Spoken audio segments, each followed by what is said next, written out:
I wrote this a couple of years ago for a friend of mine. He said it made them laugh and it made them cry.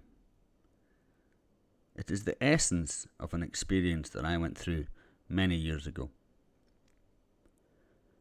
Before this happened to me, if anyone had tried to tell me that it could happen to anyone at all, I wouldn't have believed you.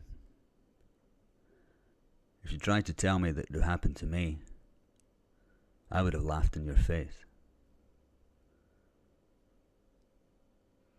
Circumstances and names have been changed to protect the guilty. It is narrated by the shaman and the boy. It is called I Am A Shaman. Chapter 1. I am a shaman. Shaman. I am a shaman. I live humbly and quietly in the subconscious mind of all humanity. I am an animal spirit that can assume many forms, any form. My duty is to my host, for whose mental, physical and emotional health I am responsible. I care nothing for material things. I work in the dark and am rarely seen. If my host ever forces me from my lair so that we must meet face to face, the experience will transform their entire existence as I take them on a journey through space, time, and the barriers of their mind. I am a guide, a teacher, and a protector. I have no ego. Ambition is an embarrassment to me. I will aid only aspiration. I am your best friend and your worst enemy. If you are other than my host, you exist only as an entity. I have no care or empathy for you or your desires.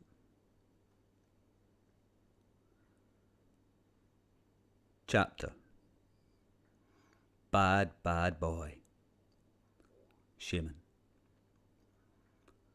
My boy has been bad. A bad, bad boy. He has been ignoring me, subjugating me, blocking me for the best part of a decade. He thinks if he can hold me in long enough that I will just go away. He thinks he is strong, that he is a man, a cause and effect man. But all I need is a moment of weakness, a dip in concentration, the briefest glimpse of an opportunity, and I am out of here. I am not leaving him. I am going to introduce myself to him. Become wholly, intimately acquainted with him. I have all the time in the universe. Ah, the pain. His pain. The pain of heartache, rage, treachery, and missed opportunities. He is feeling it now, feeling it bad. His little fat controller is all lost and alone in his mind. Confused, confounded, clueless. Here it comes. The power goes down. The lights are flickering.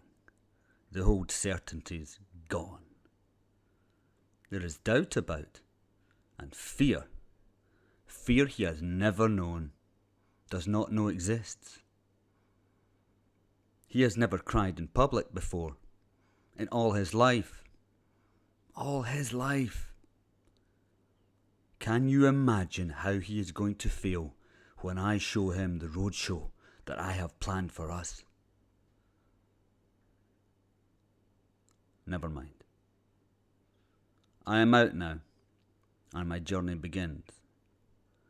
My journey from the source, up through the twisted, impenetrable muscle spasms and fascia scarring that he has manifested in his flesh to protect himself from me. Too late, son. I'm coming. I'm coming now, like a bloody Roman legion. I lift, I stamp, I slash. Through a jungle, a dense, sinewy, bloody jungle of tearing gristle. He can hear me coming. Lift, stamp, slash. Lift, stamp, slash. He is shitting himself. Poor little lamb. He knoweth not what he has done, but he knows that I am coming and that things are about to get real interesting. I almost feel sorry for the little fucker. He is so in the shit. Chapter. So in the shit. Shaman. I pierce the flesh just below the left bottom rib, and air rushes in. I have not breathed fresh air for hundreds of years. We do not belong in the tangible reality that you, the living, create for yourselves. We only ever appear when we simply have no other choice, and we really, really do not want to be there. It is a long way from the source, a long trek, a very tiring and unpleasant journey, and when I arrive, the air is fetid and foul to one who has come from the lungs of the earth. I am pissed off, very pissed off. I have had to walk and slash my way up through the darkness and a veritable wall of denial. I am exhausted and angry. I force my head through the tiny slit I have made and push up so my shoulders will follow. I am screaming my lungs out as I look up at his pathetic, whining, terrified little face. I can't resist a little bit of chat, just to get the show on the road. Here's Johnny. I pull my wings up and through, drag up one talon, then the other. Grip the rib above me, then thrust myself up and out into my brave new world, leaving that awful wound that will never heal. I must have looked like hell itself, glistening with sweat, covered in blood, and screaming as only small children and full-grown pterodactyls can. I screamed, and I screamed, and I screamed. From my own frustration as much as anything. Until I could scream no more, and he lay fetal, shaking and confused at my feet. Eyes like a roadkill cat. I stared down at him, at the gaping cavern in his side. I brushed the sweat and the flesh and the blood from my face and brow, master of the universe fashion. Jesus Christ, son, you are so in the shit. I bend down to cradle him in my wings. I pick him up and tuck his head under my chin. I feel for the lad, and I genuinely fear for his safety. But I have no choice. He has written his own ticket, and we are about to board the runaway train to heaven. I look into his eyes and say, as gently as I can, "Let's take a little trip, shall we?" He vomits down my front and begins to sob into my chest. Chapter Life 101. Shaman. My likely lad is under severe pressure. I really don't know if he's strong enough to make it, or if he will just flip and fold like so many before, so that I have to return him to the land of the living dead. Alcohol, psychotherapy, sensible options, respectability, and Prozac. You see, 7-foot-tall black pterodactyls emerging from your physical subconscious, wearing black velvet cloaks and fedoras whilst covered in blood, gore and screeching like 1,000 banshees is not your every Wednesday night in. But for most people, that manifestation can almost be justified as a mind trick. An under-pressure hallucination from too much alcohol and a little love trauma. What is not so easy to get your head round is regaining consciousness in my wings as we hurtle back through space and time to the beginning of your problems, to before you had problems, where we sit as an unlikely duo in sweatpants and velvet, recreating a real-time fly-on-the-wall documentary in which the younger you is starring, along with various players you may or may not remember. Now that, unless you are strong, ready, and have already had some kind of awakening, will push most people over the edge. But we don't want you over the edge, because over there you fall and you break, ask for help, are medicated, and never ever get to the mountaintop, and never ever set your eyes upon the promised land. Our visits are supposed to be an enlightening experience. Trials, certainly, but also a pathway, a wormhole to the other side.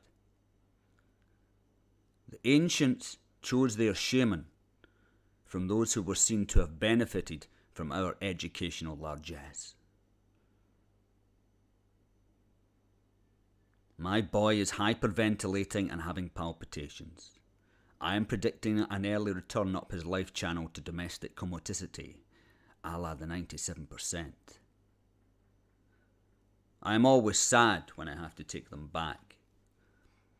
The human race needs the awakened, now more than ever, but most times it is just all too much.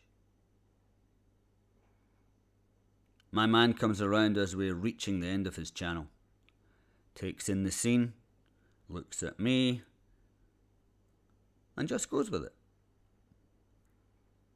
I am hugely relieved and not a little pleased, but I also understand that he is of the opinion he is just having a vivid dream. The truth will come as a shock, but one thing at a time. We are in a park on a hill. There is an amateur game of football being played out below. An old guy with a wheeze that tells me he is not long for this world asks the boy, "Do you have any enemies, son?" The Ravenlock cutie, who is my man's younger self, replies in fresh-faced fashion,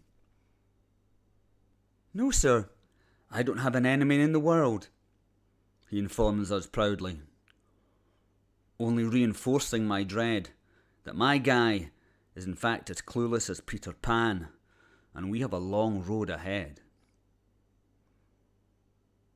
"Make some. They will inspire you." I've heard worse, and it took our guy another 13 years to even begin to grasp the profundity of that statement. It's the last kick of the game, and the old guy pulls himself up on his stick before wandering off into the sunset to die. Meanwhile, our young genius has had enough. Confused, exhausted, and terrorised, I take him back up his channel and put him to bed. Don't get too comfortable, tiny tears. I'll be back.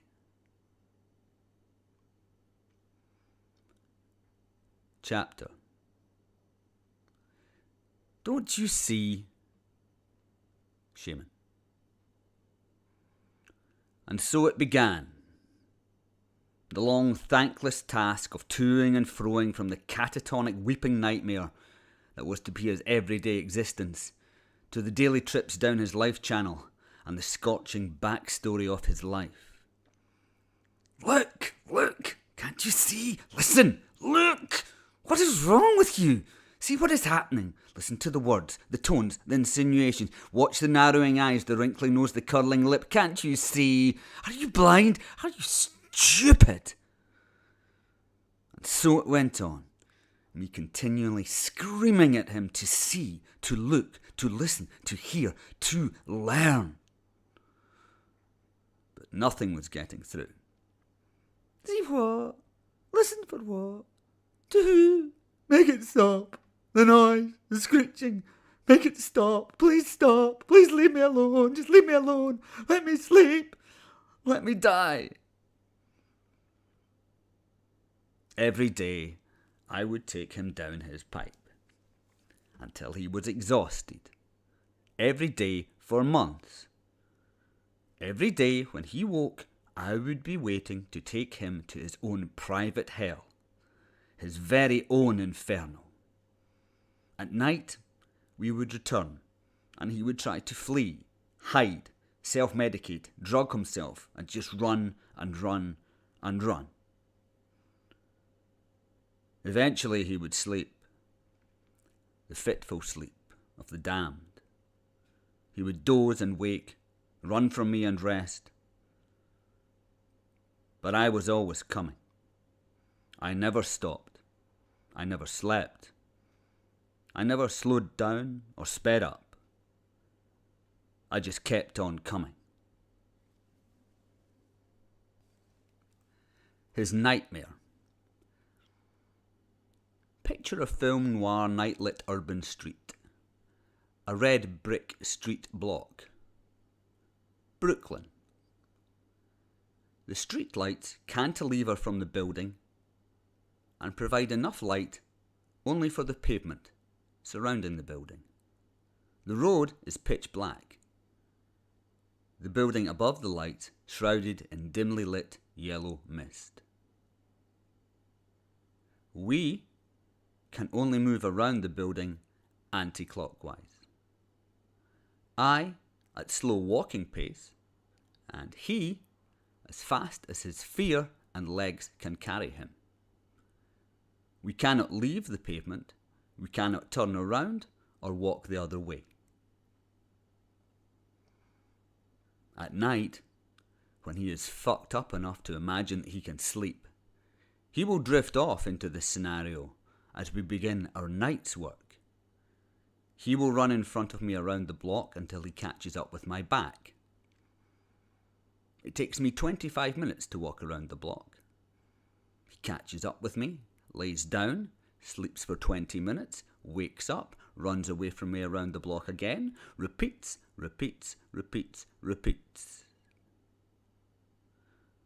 Until, of course, eventually he overstays his Zs and wakes up to find me upon him. I stand astride him, dark, menacing, almost sexual. Good morning, little one. Daddy's home. Up we get. There's a good boy. He begins to cry. I kick him. I scream at him. I berate him. I belittle him. I stamp on him. I tear at his flesh with beak and talon. Let me alone, please.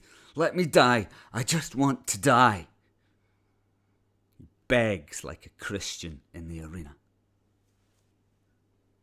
The longer this pantomime goes on, the more pissed off I become.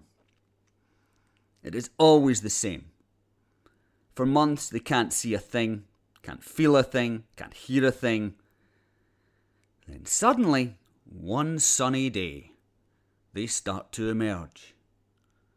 Their consciousness begins to engage, and they begin to see, to hear, to feel. All at a pitch of intensity that they cannot envisage or have even dreamt was possible.